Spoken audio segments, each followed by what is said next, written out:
Kecamatan Manyak Payed ini jadi tempat utama untuk kegiatan pengabdian semua dosen Unsam pada tahun ini.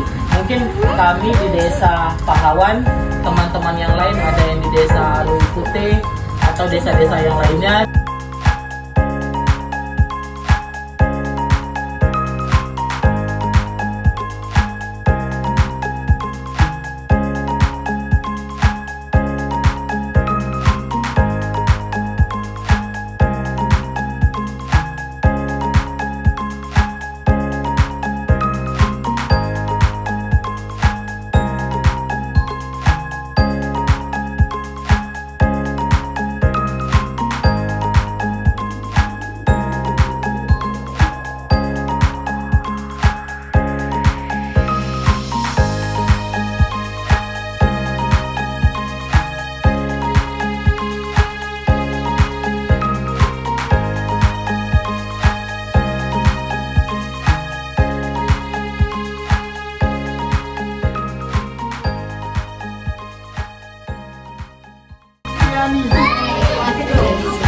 Menteri apa ini?